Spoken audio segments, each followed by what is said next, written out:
ఓం గంగణపతే నమ. ఐం సరస్వత్యే నమ. శ్రీమాత్రే నమ. ద్రాం దత్తాత్రేయాయ నమ.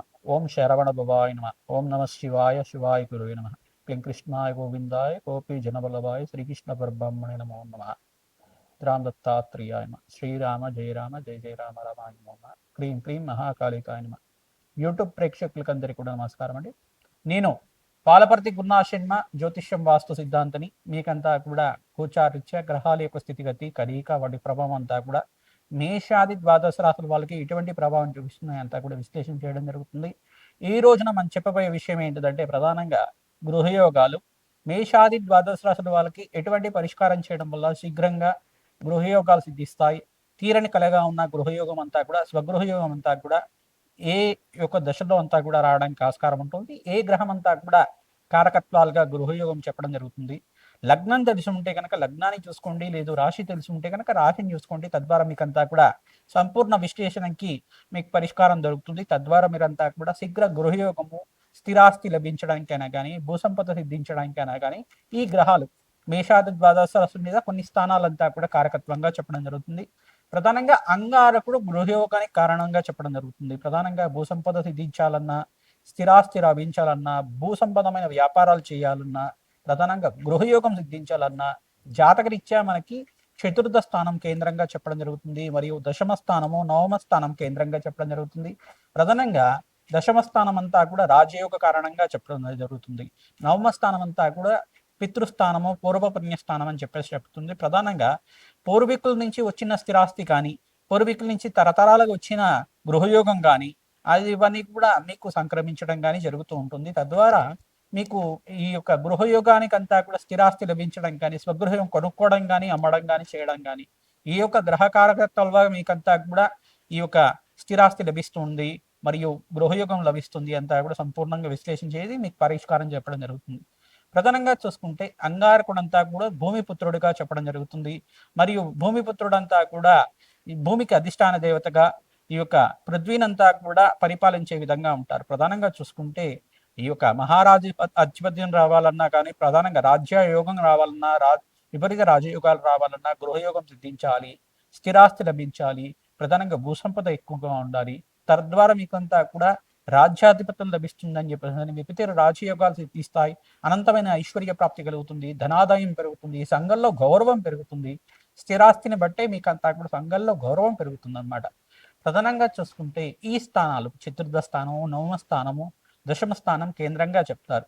ప్రధానంగా జ్యోతిష పరిభాషలు ఈ స్థానాలంతా కూడా కేంద్రంగా గృహయోగానికి, స్థిరాస్తికి కారణమవుతుంటాయి. ప్రధానంగా మాతృమూలకమైన స్థిరాస్తి కానీ, పితృమూలకమైన స్థిరాస్తి రావాలన్నా కానీ ఈ గ్రహాలంతా కూడా యొక్కరంగా ఉండాలి. బృహస్పతి, అంగారకుడు, శుక్రుడు యొక్కరంగా ఉండాలి. ప్రధానంగా శని భగవానుడు కూడా యొక్కరంగా ఉండాలి. తద్వారా మీకంతా కూడా విపరీత రాజయోగము, ఈ యొక్క గృహయోగ సిద్ధి కానీ, స్థిరాస్తి లభం కానీ రావడానికి ఆస్కారం ఉంటుంది. ప్రధానంగా చూసుకుంటే నవగ్రహాల ఆరాధన శ్రేష్టంగా చేసుకోవాలి. మేషాది ద్వాదశ రాశుల వల్ల మీరంతా కూడా నవగ్రహ ఆరాధన ప్రతినిత్యం కూడా ఆచరించడం వల్ల నవగ్రహ దేవాలయంలో ప్రధానంగా మీరంతా కూడా ప్రతిరోజు ప్రదక్షిణాలు చేయడం, 11 ప్రదక్షిణ కానీ, 24 ప్రదక్షిణాలు కానీ, 27 ప్రదక్షిణలు కానీ, ఆవునితో దీపారాధన చేయడం నవగ్రహాల దగ్గర అంతా కూడా తరచుగా చేసుకుంటూ ఉంటే గనక తీరని కలగా ఉన్న గృహయోగం, స్వగృహయోగం అంతా కూడా సిద్ధించడానికి ఆస్కారం ఉంటుంది. ప్రతినిత్యం కూడా వసుధాదేవి ఆరాధన చేసుకోవడం, ప్రధానంగా వసుధాదేవి ఆరాధన ఎవరైతే చేసుకుంటుంటారో ప్రతినిత్యం కూడా ఇక గృహయోగం కానీ, స్థిరాస్తి లభించడం కానీ, భూసంపద సిద్ధించడం కానీ, తీరని కలగా ఉన్న స్థిరాస్తి అంతా కూడా లభించడం కానీ జరుగుతూ ఉంటుంది. వసుధాదేవి ఆరాధన, వసుధా లక్ష్మి ఆరాధన అంటారు దీనంతా కూడా. ఈ యొక్క భూమాత ఆరాధన చేసుకోవడం వల్ల శ్రేష్టమైన ఫలితాలు పొందడానికి ఆస్కారం ఉంటుంది. భూవరాహస్వామి ఆరాధన చేసుకోవడం వల్ల అసలు భూవరాహస్వామి ఆరాధన ఏ రకంగా ఆచరించాలి? ఓం నమో భగవతే ధరణి ఉద్ధరణాయ భూవరాహాయ నమో నమః అనే నామంతో ప్రతినిత్యం కూడా ఈ నామాన్ని ప్రతినిత్యం కూడా జపాన్ని ఆచరించడం వల్ల శ్రేష్టమైన ఫలితాలు పొందుతారు. మీకు స్వగృహం లభించాలన్నా స్వగృహం లభిస్తుంది, భూసంపద సిద్ధించాలన్నా భూసంపద లభిస్తుంది, అనంతమైన ఐశ్వర్య ప్రాప్తి కావాలన్నా ఐశ్వర్య ప్రాప్తి అంతా కూడా లభిస్తుంది. ప్రధానంగా ధార్మికమైన అర్చన, ప్రధానంగా ధర్మ అర్చన చేయడానికి ఆస్కారం ఉంటుంది. భూవరాహస్వామి ఆరాధన చేయడం వల్ల శీఘ్రంగా కోరిన కోరికలంతా కూడా ధర్మపదమైన కోరికలన్నీ కూడా తీరడానికి ఆస్కారం ఉంటుంది. భూవరాహస్వామి చరిత్రలో భాగంగా చూసుకుంటే ప్రధానంగా భూమినంతా కూడా ఉద్ధరించారని చెప్పేసి ప్రధానంగా సముద్రం నుంచి అంతా కూడా భూమాతనంతా కూడా ఈ యొక్క రాక్షస సంహారం చేసి ప్రధానంగా మీకంతా కూడా హిరణ్యాక్షుడు హిరణ్యకశుడు కథ అంతా కూడా తెలిసే ఉంటుంది. ప్రధానంగా ఈ యొక్క హిరణ్యాక్షుడు యొక్క ప్రధానంగా చూసుకుంటే ప్రహ్లాదు వాళ్ళ పెద్దనాన్న అంతా కూడా చూసుకుంటే ఈ యొక్క రాక్షసుడంతా కూడా భూమిని అంతా కూడా సాగరంలో అంతా కూడా ఈ యొక్క ఒడ్డున అంతా కూడా దాచిపెట్టి ఉండడం వల్ల భూమి అంతా కూడా విలపిస్తూ ఉంటుందట. ఆ భూమాత దుఃఖానంతా కూడా తీర్చడానికి సాక్షాత్ మహావిష్ణువు అంతా కూడా ఈ యొక్క బ్రహ్మ యొక్క నాసికం నుంచి అంతా కూడా అవతారంగా వచ్చారని చెప్పేసి మనకి ఇతిహాసంగా చెప్పడం జరుగుతుంది. నరసింహస్వామి అవతారం కన్నా ముందుగా వచ్చిన అవతారం అంతా కూడా చెప్పడం జరుగుతుంది. ఈ యొక్క యజ్ఞవరాహంగా చెప్పడం జరుగుతుంది, మరియు భూవరాహంగా చెప్పడం జరుగుతుంది. ప్రధానంగా ఈ యొక్క యుగంలో అంతా కూడా చూసుకుంటే ఈ యొక్క భూవరాహస్వామి ఆరాధన చేయడం వల్ల ఎవరైతే భూవరాహస్వామి ఆరాధన ఈ యొక్క కల్పాన్నంతా కూడా ఈ యొక్క ఇతిహాసాన్నంతా కూడా మననం చేసుకుంటూ ఉంటారు. భూవరాహస్వామి భూమాని అంతా కూడా ఉద్ధరించారు, రాక్షస సంహారం చేశారు. తద్వారా భూమినంతా కూడా ఉద్ధరించి ప్రాణకోటినంతా కూడా రక్షించారు. మహావిష్ణువు ఆరాధనలో భాగంగా ఈ యొక్క చరిత్రనంతా కూడా ప్రతినిత్యం కూడా మననం చేసుకోవడం. ఓం నమో భగవతే ధరణి ఉద్ధరణాయ భూవరాహాయ నమో నమః నామాన్ని ప్రతినిత్యం కూడా జపాన్ని ఆచరించుకోవడం వల్ల శీఘ్రంగా గృహయోగం సిద్ధించడానికి కానీ, కార్యసిద్ధి కలగడానికి కానీ, తీరని కోరికగా ఉన్న స్థిరాస్తి లభించడం కానీ, భూసంపద సిద్ధించడం కానీ జరుగుతూ ఉంటుంది.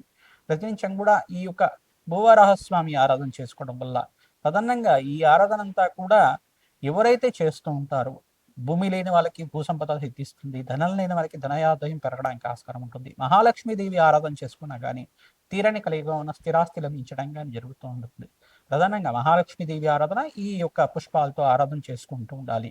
ప్రధానంగా తామర పూలతో కానీ, మల్లెపూలతో కానీ, ప్రధానంగా చూసుకుంటే ఈ యొక్క మందార పుష్పాలతో అయినా కానీ ఆచరించుకోవడం వల్ల శీఘ్రంగా స్థిరాస్తి లభించడానికి ఆస్కారం ఉంటుంది.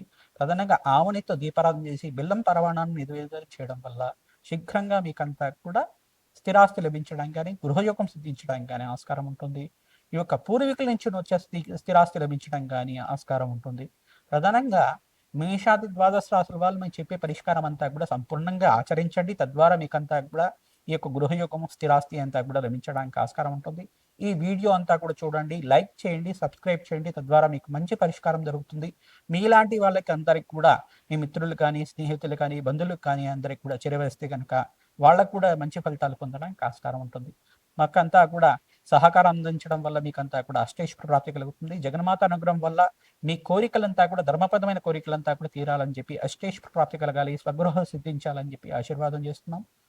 మీనరాశి జాతకులకి లగ్నం తెలిసి ఉంటే కనుక లగ్నాన్ని చూసుకోండి, లేదు రాశి తెలిసి ఉంటే కనుక రాశిని చూసుకోండి. ప్రధానంగా లగ్న చక్రవశాత్తు చతుర్థ స్థానము, నవమ స్థానము, దశమ స్థానము, ఏకాదశ స్థానము, ద్వితీయ స్థానం అంతా కూడా కేంద్రంగా చెప్పడం జరుగుతుంది.